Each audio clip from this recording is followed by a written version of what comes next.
રાધનપુર તાલુકાના મેમદાવાદ ગામ ખાતે પ્રાણ પ્રતિષ્ઠા મહોત્સવ બ્રહ્માણી માતાજી અને ગોગા મહારાજ અને ઠાકર મહારાજની ભવ્ય પ્રાણ પ્રતિષ્ઠા ત્રિદિવસીય મહોત્સવ મેમદાવાદિયા પરિવાર દ્વારા યોજાયો। રાધનપુર તાલુકાના મેમદાવાદ ગામ ખાતે સમસ્ત મેમદાવાદવાદિયા પરિવાર દ્વારા બ્રહ્માણી માતાજીના અને ગોગા મહારાજ અને એવમ ઠાકર મહારાજની પ્રાણ પ્રતિષ્ઠા મહોત્સવ ભવ્ય ઉજવાઈ રહ્યો છે।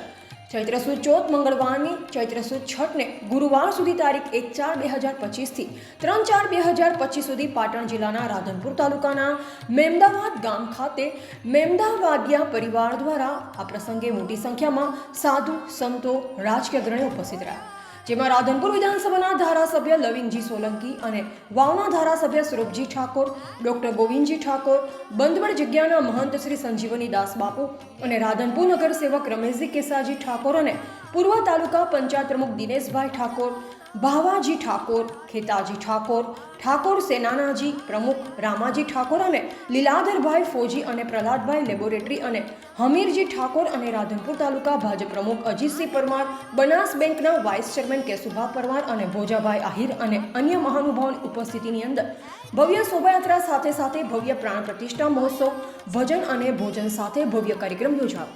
મેમદાવાદ ગામના મુસ્લિમ સમાજ દ્વારા મેમદાવાદિયા પરિવારનું સન્માન કરવામાં આવ્યું। સાથોસાથ કોમી એકતાના દર્શન કરવામાં આવ્યા। મુસ્લિમ સમાજના લોકો દ્વારા પણ ફાળો આપવામાં આવ્યો, તો મુસ્લિમ સમાજના અગ્રણીઓનું મેમદાવાદિયા પરિવાર દ્વારા સન્માન કરવામાં આવ્યું। તો મુસ્લિમ સમાજના લોકો દ્વારા પણ ડોક્ટર ગોવિંદજી ઠાકોરનું સન્માન કરવામાં આવ્યું હતું। આ પ્રસંગે ભવ્ય કાર્યક્રમ યોજાયો, જેમાં મોટી સંખ્યામાં લોકો ઉપસ્થિત રહ્યા હતા। મેમદાવાદ ગામની અંદર અમારા મેમદાવાદિયા પરિવારના કુળદેવી એવા બ્રહ્માણી માતાના પ્રાણ પ્રતિષ્ઠાનો કાર્યક્રમ હતો। આ કાર્યક્રમની અંદર સમગ્ર ગામજનો તેમજ આજુબાજુથી ખૂબ જ મોટી સંખ્યામાં આગેવાનો વડીલો પધાર્યા। ધારાસભ્ય શ્રી લવિંગજી સાહેબ પણ પધાર્યા, ધારાસભ્ય શ્રી સ્વરૂપજી સાહેબ પણ પધાર્યા। આ તમામ પધારેલા મહેમાનોનો હું હાર્દિક સ્વાગત કરું છું।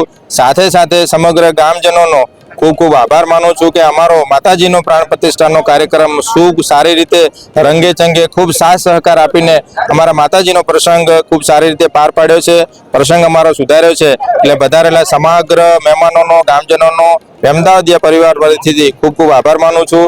સાથે સાથે મા બ્રહ્માણી સૌને આરોગ્ય સારું રાખે અને શક્તિ આપે એવી માતાજીને પણ પ્રાર્થના કરું છું। ખરેખર મેમદાવાદ તો અદ્ભુત ગામ છે, જ્યાં સંપૂર્ણ સમાજ, સંપૂર્ણ વર્ગ, સંપૂર્ણ ધર્મ સાથે એક સાથે જોડાયેલો છે અને એક સમરસ ગામ છે, એક ધર્મ સંભાવ ગામ છે। એમાં બ્રહ્માણી માતાનું પ્રાણ પ્રતિષ્ઠા, ગોગા મહારાજનો, ઠાકર ભગવાનનો એક ગામમાં અદ્ભુત નરો છે કે સંપૂર્ણ 18 આલમ એક સાથે છે। આજે સાથે સાથે એક ટૂંકમાં એક સૂચના આપી છે, એવી છે કે ભારતની સરકાર હાલ મોદીજીના દેખરેખમાં ખૂબ સુંદર વિકાસ કરી રહ્યો છે। વર્તમાનમાં એક પ્રશ્ન છે વક્ફ બોર્ડનો, જે ખૂબ પ્રયાસ કરી રહ્યા છે મોદી સાહેબ। એના ઉદ્દેશ્ય માત્ર ને માત્ર જે પછાત વર્ગના મુસ્લિમ સમાજ છે એમના માટે વિચારના છે, જેમાં એ લોકોનો પણ સમાવેશ પણ થાય। તો એના માટે આ સટપુટ સમાજ એ વક્ફ બોર્ડને સમર્થન કરવું જોઈએ, ના કે વિરોધ કરવો જોઈએ, એવા સુંદર શુભ સંદેશ અને નિવેદન પણ છે।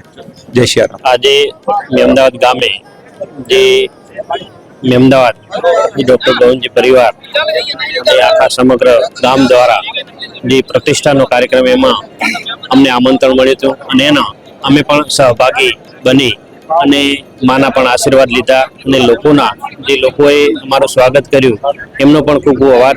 એમાં સંતગણ પણ પધાર્યા હતા, સંતગણના પણ આશીર્વાદ લીધા અને આ પ્રતિષ્ઠા થકી ગામને સુખ સંપત્તિ શાંતિ રહે એના માટે માને પ્રાર્થના પણ કરી અને ખૂબ જ આનંદ થયો અને અમારું માન સન્માન કરી સ્વાગત કર્યું બદલ તમામનો, મેમદાવાદ પરિવારનો તમામનો ખૂબ ખૂબ આભાર માનીએ છીએ।